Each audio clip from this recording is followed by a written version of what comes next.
ಪರೀಕ್ಷೆ ಅಂತಿದ್ದ ಹಾಗೇನೆ ಹೆದರಿಕೆ ಹುಟ್ಟಕ್ಕೆ ಶುರುವಾಗುತ್ತೆ. ನಮ್ಮ ತಂದೆ ಒಮ್ಮೆ ಕೇಳಿದೆ, ನಿಮಗೂ ಹೆದರಿಕೆ ಆಗ್ತಿತ್ತ ಅಂತ. ಹೌದು, ನನಗಂತೂ ಒಂದು ತಿಂಗಳ ಮುಂಚೆ ತರಬೇತಿ ಬಂದ್ರು. ನನ್ನ ಮಗ ಹೇಳ್ತಾನೆ, ಪಾಪ ಎಲ್ಲ ಸರಿ, ಪರೀಕ್ಷೆ ಯಾಕೆ ಅಂತ. ಅಂದ್ರೆ ಪರೀಕ್ಷೆ ಅನೇಕ ಕಾಲದಿಂದಲೂ ಕೂಡ ಎಲ್ರಿಗೂ ಒಂದು ರೀತಿಯಲ್ಲಿ ಹೆದರಿಕೆಯನ್ನ ಹುಟ್ಟಿಸುವಂಥದ್ದೇ ಆಗಿದೆ. ನಾನು ಯೋಚನೆ ಮಾಡಿದೆ, ಪರೀಕ್ಷೆ ಅಂದ್ರೆ ಯಾಕೆ ಹೆದರಿಕೆ ಆಗುತ್ತೆ ಅಂತ. ಪರೀಕ್ಷೆ ಒಂದು ಯುದ್ಧ ಅಂತ ತಿಳ್ಕೊಳ್ಳೋದಿಕ್ಕೆ ಈ ಪ್ರಾಬ್ಲಮ್ ಆಗುತ್ತೆ. ಪರೀಕ್ಷೆನ ಯುದ್ಧ ಅಂತ ತಿಳ್ಕೊಂಡ್ರೆ ಏನಾಗುತ್ತೆ ಹೇಳಿ? ಹೋಗ್ತಾ ಸರಿಯಾಗಿ ಹೋಗಿರ್ತಾರೆ ಯುದ್ಧಕ್ಕೆ, ಬರ್ತಾ ಒಂದು ಕಾಲೇ ಇಲ್ಲ, ಬರ್ತಾ ಒಂದು ಕೈಯೇ ಇಲ್ಲ. ಹಾಗೆ ಶಿವಪಾದ ಸೇರಿರ್ತಾರೆ. ನೋವು, ಹಿಂಸೆ, ರಕ್ತ, ಅಸಹ್ಯ, ತುಂಬಾ ಬೇಸರ.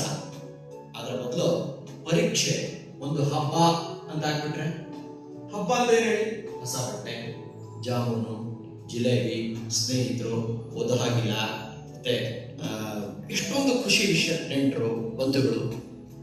ಅದಕ್ಕೆ ಪರೀಕ್ಷೆ ಒಂದು ಯುದ್ಧ ಅಲ್ಲ, ಪರೀಕ್ಷೆ ಒಂದು ಹಬ್ಬ. ಬನ್ನಿ ಆಚರಿಸೋಣ. ಹಾಗಾದ್ರೆ ಪರೀಕ್ಷೆ ಹಬ್ಬ ಆಗ್ಬೇಕಾದ್ರೆ ನಾವೇನ್ ಮಾಡ್ಬೇಕು? ಯಾಕೆಂತಂದ್ರೆ ಪರೀಕ್ಷೆಗೆ ಎಲ್ಲರಿಗೂ ಜಾಸ್ತಿ ಮಾರ್ಕ್ಸ್ ತಗೋಬೇಕು ಅನ್ನೋ ಆಸೆ ಏನೋ ಇರುತ್ತೆ. ಆದ್ರೆ ತೊಂದರೆ ಇದೆಯಲ್ಲ, ಏನೇನು ಸಮಸ್ಯೆಗಳು? ನೆನಪಿರೋದಿಲ್ಲ, ಏಕಾಗ್ರತೆ ಕಷ್ಟ, ಪಠ್ಯದ ವಿಷಯ ಜಾಸ್ತಿ, ಪಠ್ಯದಲ್ಲಿರ್ತಕ್ಕಂಥ ವಿಷಯ ಅರ್ಥನೇ ಆಗ್ತಾ ಇಲ್ಲ, ಮನೆ ಕೆಲಸದಿಂದಾಗಿ ಸಾಕಷ್ಟು ಓದ್ತಾ ಇಲ್ಲ, ಓದಿಲ್ಲ, ಮನೆಯವರು ಪಠ್ಯಪುಸ್ತಕ ಕೊಡಿಸಿಲ್ಲ, ಶಾಲೆಯಲ್ಲಿ ಪಾಠ ಪೂರ್ತಿ ಆಗಿಲ್ಲ, ಟಿಪ್ಪಣಿಯನ್ನ ಮತ್ತು ನೋಟ್ಸ್ ಅನ್ನ ಅವಲಂಬನೆ ಆಗ್ಬೇಕಾದಂತ ಸ್ಥಿತಿ, ಇದೆಲ್ಲ ಇದೆ. ನಾನು ಈಗಾಗಲೇ ನಮ್ಮ ಓದಿನ ಬಗ್ಗೆ ಇರತಕ್ಕಂತಹ ಒಂದು ವಿಚಾರಗಳನ್ನ ತಿಳ್ಕೊಂಡೆ. ಅದರಲ್ಲಿ ಅನೇಕ ಸಾಮಾಜಿಕ, ಕೌಟುಂಬಿಕ, ಶೈಕ್ಷಣಿಕ ಸಮಸ್ಯೆಗಳನ್ನ ನಾವು ಗಮನಿಸಿದ್ದೇವೆ. ಮತ್ತೊಮ್ಮೆ ಸಮಸ್ಯೆಗಳ ಪರಿಹಾರಕ್ಕೆ ಕೆಲವು ಸೂತ್ರಗಳನ್ನು ಹೇಳ್ಬಿಡ್ತೀನಿ, ಕೇಳಿ.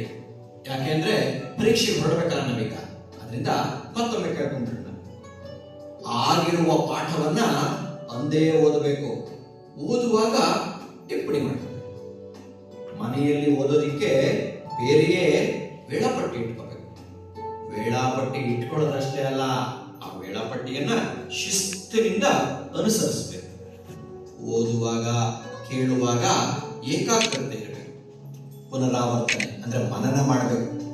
ಎಡಬಿಡದೆ ಒಂದೇ ಸಮ ಓದಬಾರದು.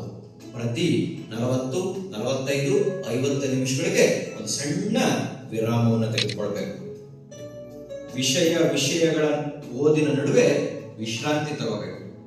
ನಾವು ಗ್ರಂಥಾಲಯಕ್ಕೆ ಭೇಟಿ ನೀಡಿ ನಮ್ಮ ಪಠ್ಯ ಪುಸ್ತಕಗಳಿಗೆ ಸಂಬಂಧಪಡಿಸಿದ ಪೂರಕ ವಸ್ತುಗಳನ್ನ ಆಯ್ಕೆ ಮಾಡಿಕೊಂಡು ನಮ್ಮದೇ ಆದಂತಹ ಒಂದು ನೋಟ್ಸ್ ಅನ್ನ ರೆಡಿ ಮಾಡ್ಕೊಳ್ಬೇಕು. ನಾವು ಉರು ಹೊಡಿಬಾರ್ದು, ಗಿಳಿ ಪಾಠ ಓದಬಾರ್ದು. ಓದುವಾಗ ನಂತರ ಮನಸ್ಸನ್ನ ಉಲ್ಲಾಸವಾಗಿಟ್ಕೋಬೇಕು. ಸಂತೋಷದಿಂದ, ಆಸಕ್ತಿಯಿಂದ, ನಮ್ಮ ಮೇಲೆ ನಮಗೆ ನಂಬಿಕೆಯಿಂದ ಓದ್ತಾ ಹೋಗ್ಬೇಕು. ಓದುವಾಗ ಇತರೆ ಹವ್ಯಾಸಗಳು, ಸ್ಟ್ರಾಂಗ್ ಕಾಫಿ ಕುಡಿಯೋದು, ಟೀ ಕುಡಿಯೋದು, ಐತೆ ಓಡಾಡ್ಕೊಂಡು ಓದೋದು, ಎಲ್ಲೋ ನೋಡ್ಕೊಂಡು ಓದೋದು, ಹಾಸಿಗೆ ಮೇಲೆ ಕೂತ್ಕೊಂಡು ಮಲ್ಕೊಂಡು ಓದೋದು, ರಾತ್ರಿ ಹೊತ್ತು ತಡ ಮಾಡಿ ಓದೋದು, ಸಮಯವಲ್ಲದ ಸಮಯದಲ್ಲಿ ಓದೋದು, ಐತೆ ಸೊ ಈ ರೀತಿ ನಿದ್ದೆಗೆಟ್ಟು ಓದೋದು, ಇಂಥವೆಲ್ಲ ಮಾಡಬಾರ್ದು. ಬೆಳಗ್ಗೆ ಹೊತ್ತು ಬೇಗ ಎದ್ದು ಓದಿದ್ರೆ ಒಂದು ಫ್ರೆಶ್ ಆಗಿರ್ತೀವಿ. ಎರಡನೇದು, ಬೇರೆಯವರೆಲ್ಲ ಹೇಳಕ್ ಮುಂಚೆ ನಾವು ಬಹಳ ಕಾಮಾಗಿರುತ್ತ ನಮ್ಮ ಕೆಲಸ ಮುಗಿಸ್ಕೊಂಡ್ಬರ್ಬೋದು. ರಾತ್ರಿ 11ರಿಂದ 5ರವರೆಗೆ ಒಳ್ಳೆ ನಿದ್ದೆಯನ್ನ ಮೊದಲಿನಿಂದಲೂ ಮಾಡಬೇಕು. ಬಿಡುವಿನ ವೇಳೆ ಇದೆಯಲ್ಲ, ಇದನ್ನು ಸದುಪಯೋಗ ಪಡಿಸ್ಕೊಳ್ಬೇಕು. ಓದುತ್ತನ್ನೆಲ್ಲ ಅಲ್ಲಲ್ಲೇ ಬರೆದು ಅಭ್ಯಾಸ ಮಾಡಬೇಕು. ಗೆಳೆಯರೊಡನೆ ಪಠ್ಯ ಪುಸ್ತಕಕ್ಕೆ ಸಂಬಂಧಿಸಿದ ವಿಚಾರವನ್ನೇ ಚರ್ಚೆ ಮಾಡಬೇಕು. ವಿಚಾರ ವಿನಿಮಯ ಮಾಡಿಕೊಳ್ಬೇಕು. ಆಯ್ತೆ, ಅಧ್ಯಾಪಕರಿಂದ ಸಂಶಯವನ್ನ ಪರಿಹಾರ ಮಾಡಬೇಕು. ಕೆಲವು ಬಾರಿ ಏನಾಗುತ್ತೆ ಅಂದ್ರೆ ಹೆಸರು, ಇಸವಿ, ಘಟನೆ, ಸೂತ್ರಗಳು ಇವುಗಳೆಲ್ಲ ಬಹಳ ಕಷ್ಟ ಕೊಡುತ್ತೆ. ಅದನ್ನ ಚಾರ್ಟ್ಗಳನ್ನ ತಯಾರು ಮಾಡಿ ಸಣ್ಣ ಸಣ್ಣ ಕಾರ್ಡ್ಗಳನ್ನು ಇಟ್ಕೊಂಡು ದೊಡ್ಡ ದೊಡ್ಡ ಚಾರ್ಟ್ಗಳನ್ನ ಮಾಡಿ ರೂಮ್ಗಳಲ್ಲಿ ಹಾಕೊಳ್ಬೇಕು. ರೂಮಲ್ಲಿ ಸಣ್ಣ ಸಣ್ಣ ಕಾರ್ಡ್ಗಳು ಮಾಡಿ ನಮ್ಮ ಜೇಬಲ್ಲಿ ಇಟ್ಕೋಬೇಕು. ಹಾಗಾಗಿ ಅದನ್ನು ತೆಗೆದು ನೋಡ್ತಾ ಇರಬೇಕು. ತಿಂಗಳ ಪರೀಕ್ಷೆಗಳಿಗೆ ಹಾಜರಾಗಿ ಉತ್ತಮವಾಗಿ ಉತ್ತರಿಸಬೇಕು. ಹಿಂದಿನ ವರ್ಷದ ಪ್ರಶ್ನೆ ಪತ್ರಿಕೆಗಳಿಗೆ ನಾವು ಉತ್ತರವನ್ನು ಕಂಡುಹಿಡಿಕೊಂಡು ರೆಡಿಯಾಗಿರ್ಬೇಕು.